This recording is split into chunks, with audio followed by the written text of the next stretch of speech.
welcome to English Stories. Thank you for stopping by. Don't forget to share our stories with your friends. The Blind Beggar of Baghdad.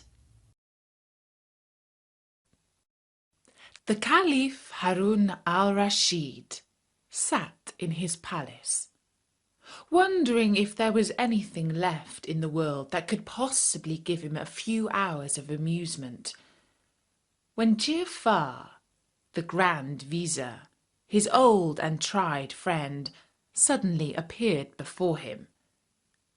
Bowing low, he waited, as was his duty, till his master spoke.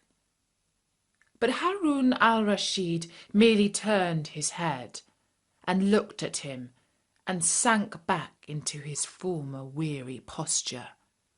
Now Ja'far had something of importance to say to the Caliph, and had no intention of being put off by mere silence. So with another low bow in front of the throne, he began to speak.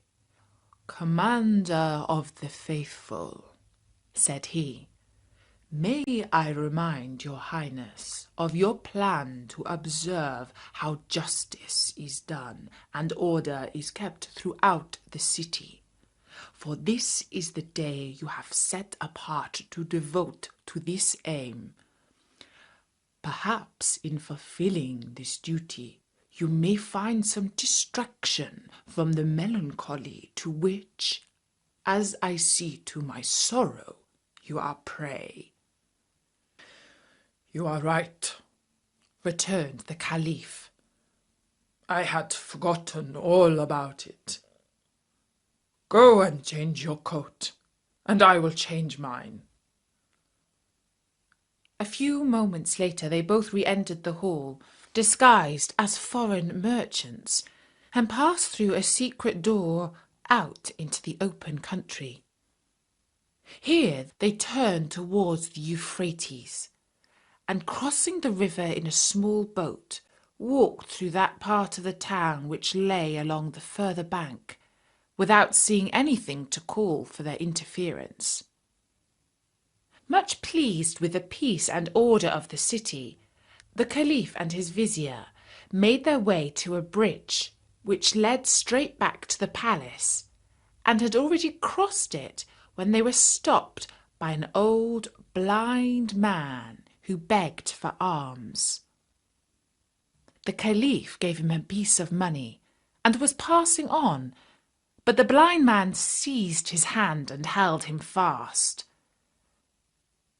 "Charitable person," he said, "whoever you may be, grant me yet another prayer. Strike me, I beg you, one blow. I have deserved it richly, and even a more severe penalty." The Caliph, much surprised at this request, replied gently, "My good man, that which you ask is impossible. Of what use would my alms be if I treated you so ill?" And as he spoke he began to lose the grasp of the blind beggar. "My lord," answered the man, "pardon my boldness and persistence. Take back your money or give me the blow which I crave, and if you knew all, you would feel that the punishment is not a tenth part of what I deserve." Moved by these words, and perhaps still more by the fact that he had other business to attend to, the Caliph yielded and struck him lightly on the shoulder. Then he continued his road, followed by the blessing of the blind man. When they were out of earshot, he said to the vizier, "There must be something very odd to make that man act so. I should like to find out what is the reason. Go back to him, tell him who I am, and order him to come without fail to the palace tomorrow after the hour of evening prayer."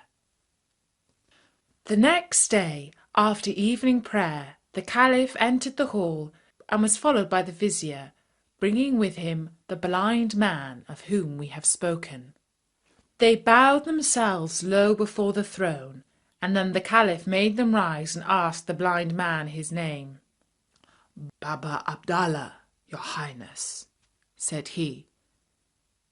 "Baba Abdallah," returned the Caliph, "your way of asking alms yesterday seemed to me so strange that I almost commanded you then and there to cease from causing such a public scandal.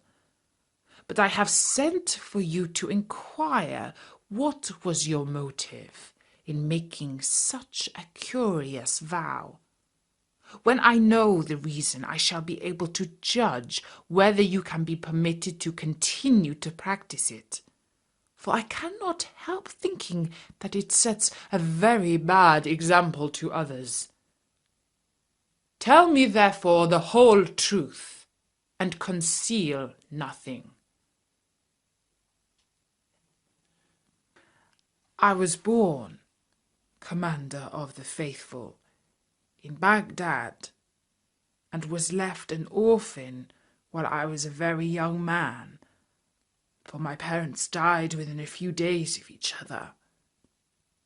I had inherited from them a small fortune, which I worked hard night and day to increase, till at last I found myself the owner of 8 camels.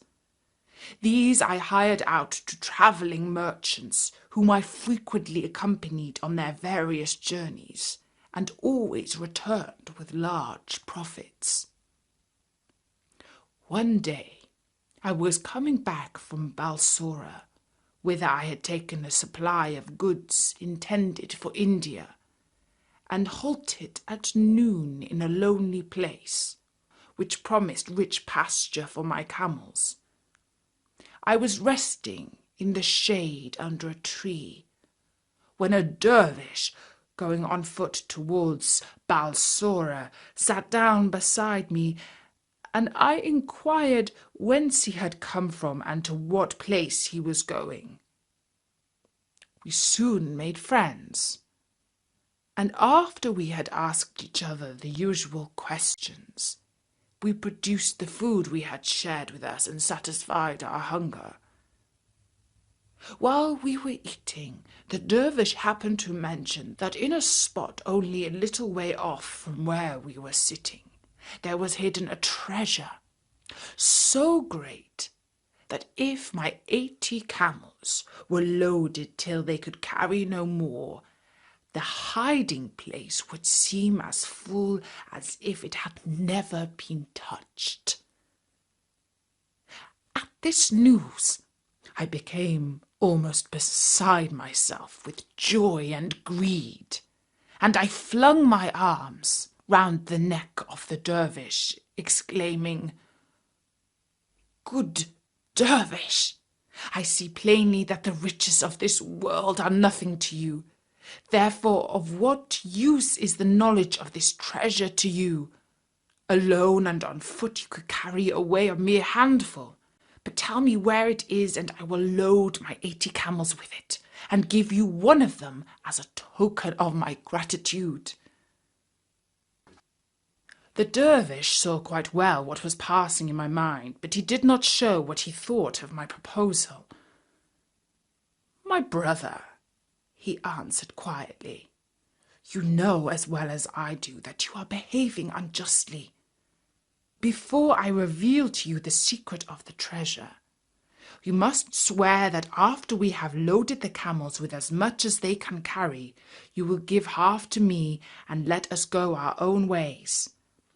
I think you will see this is fair, for if you present me with 40 camels, I on my side will give you the means of buying 1,000 more." I could not deny, of course, that what the dervish said was perfectly reasonable. But in spite of that, the thought that the dervish would be as rich as I was unbearable to me. Still, there was no disguising the matter, and I had to accept his conditions or bewail to the end of my life the loss of immense wealth. So I collected my camels, and we set out together under the guidance of the dervish. After walking some time, we reached what looked like a valley, but with such a narrow entrance that my camels could only pass one by one.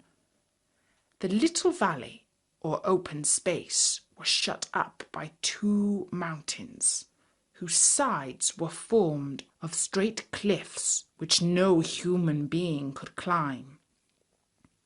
When we were exactly between these mountains, the dervish stopped. "Make your camels lie down in this open space," he said, "so that we can easily load them. Then we will go and get the treasure." I did what I was bid, and rejoined the dervish, whom I found trying to kindle a fire out of some dry wood. As soon as it was light, he threw on it a handful of perfumes and said a few words that I did not understand, and immediately a thick column of smoke rose high into the air. He separated the smoke into 2 columns, and then I saw a rock which stood like a pillar between the 2 mountains slowly open, and a splendid palace appear within. But, Commander of the Faithful, the love of gold had taken such possession of my heart that I could not even stop to examine the riches, but fell upon the first pile of gold within my reach and began to heap it into a sack that I had brought with me.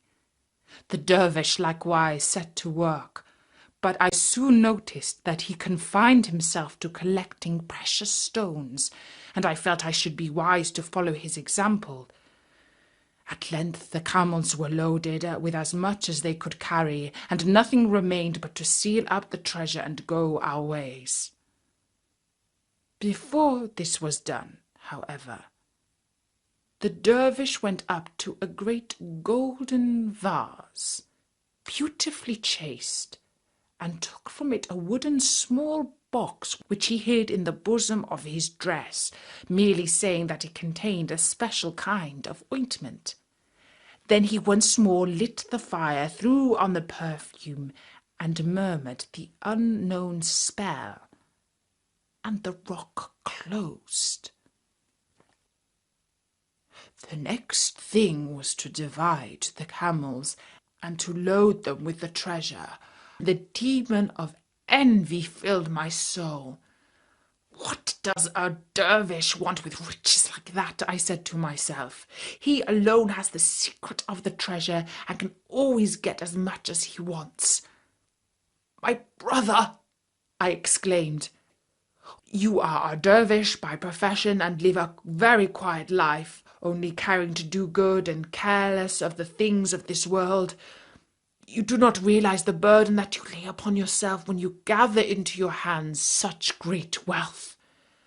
Besides the fact that no one who is not accustomed to camels from his birth can ever manage the stubborn beasts.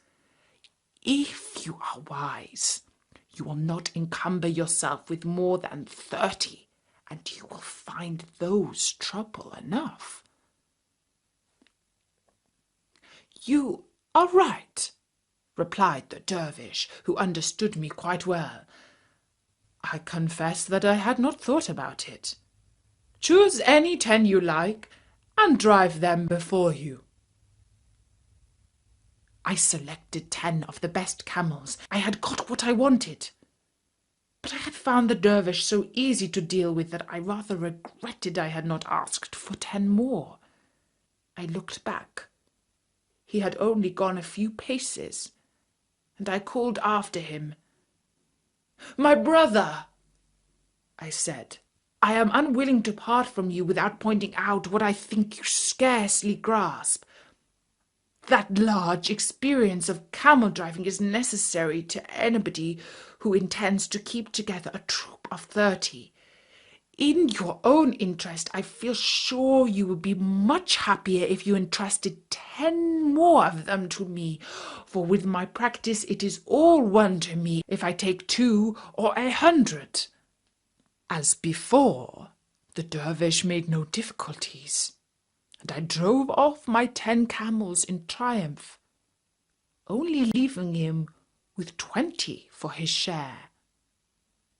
I had now 60, and anyone might have imagined that I should be content.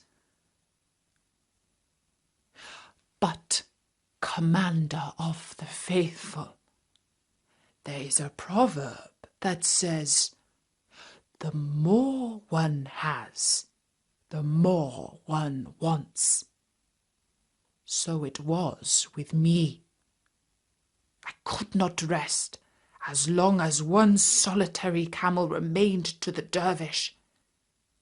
And returning to him, I redoubled my prayers and embraces and promises of eternal gratitude till the last 20 were in my hands.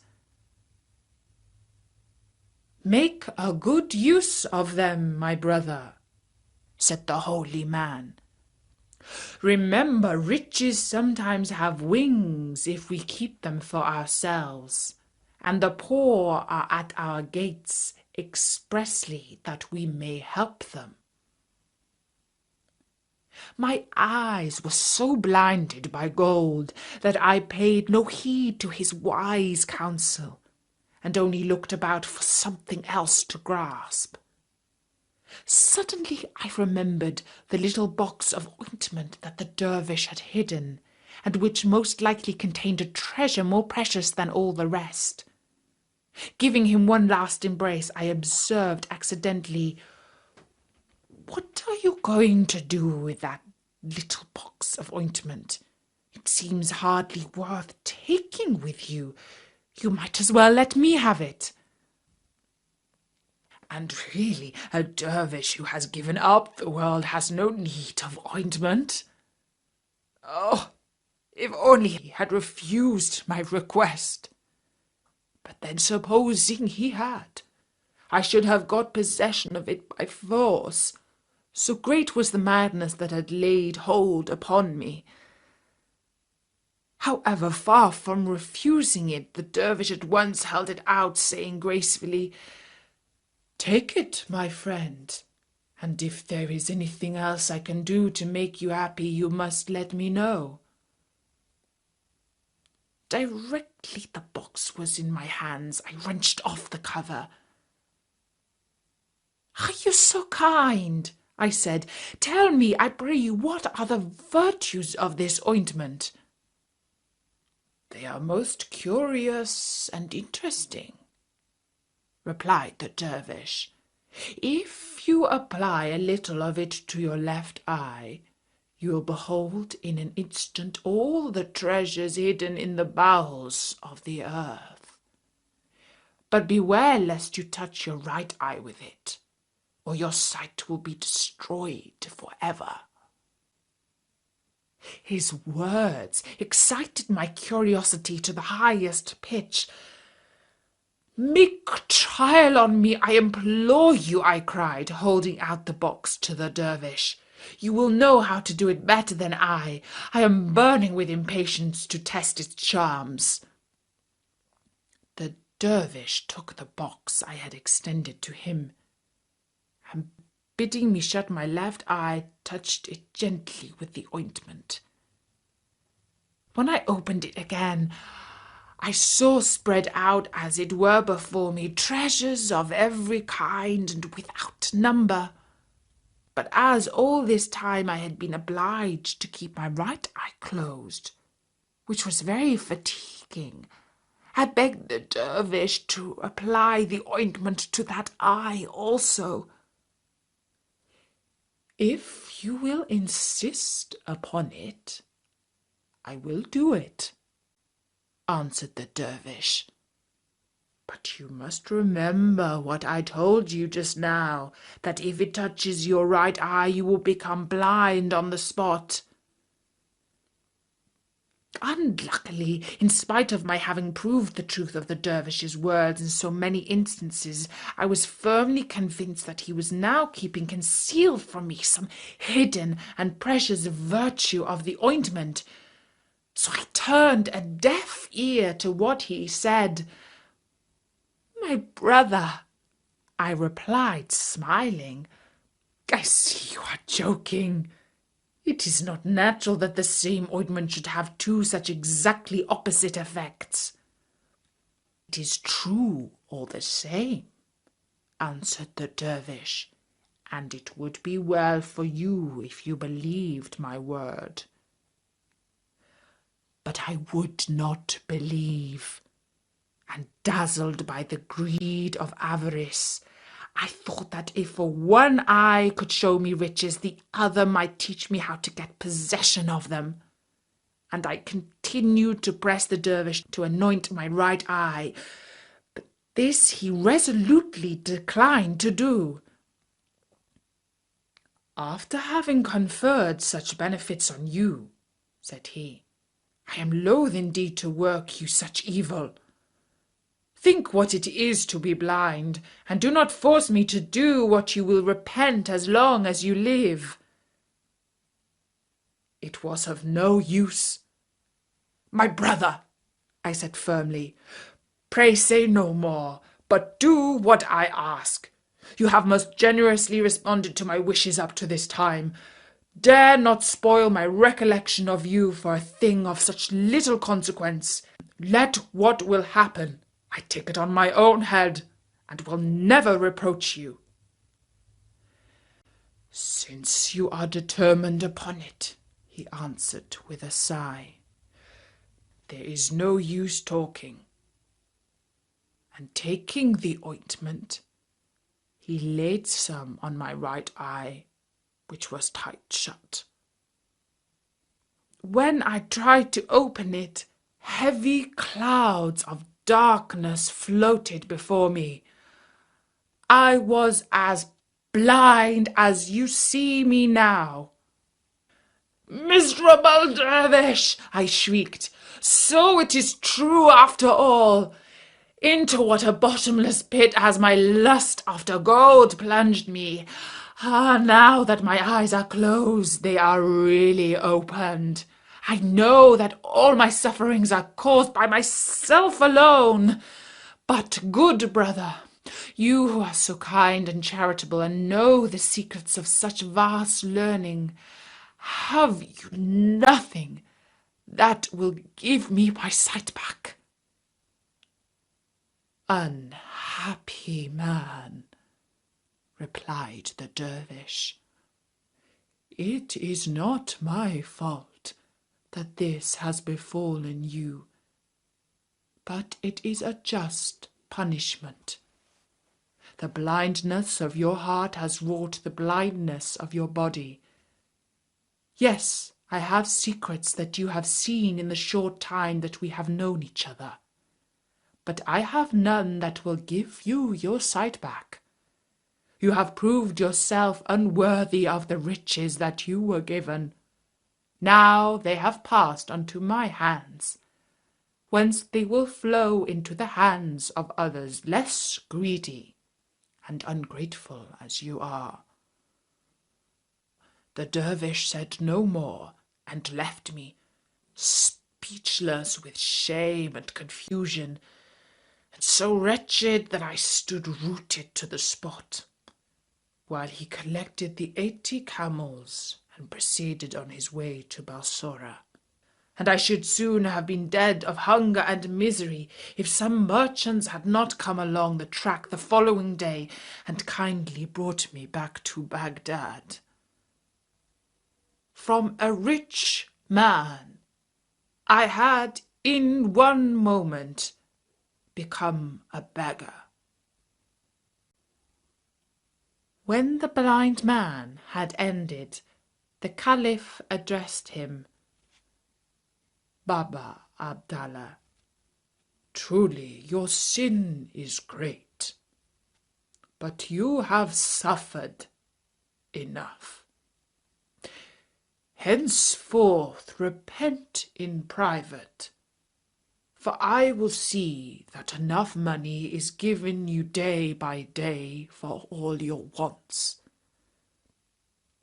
At these words, Baba Abdallah flung himself at the Caliph's feet and prayed that honour and happiness might be his portion forever. And that was the story of the blind beggar of Baghdad.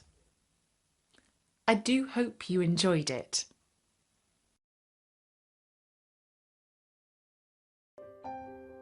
Continue your learning and listen to an English story.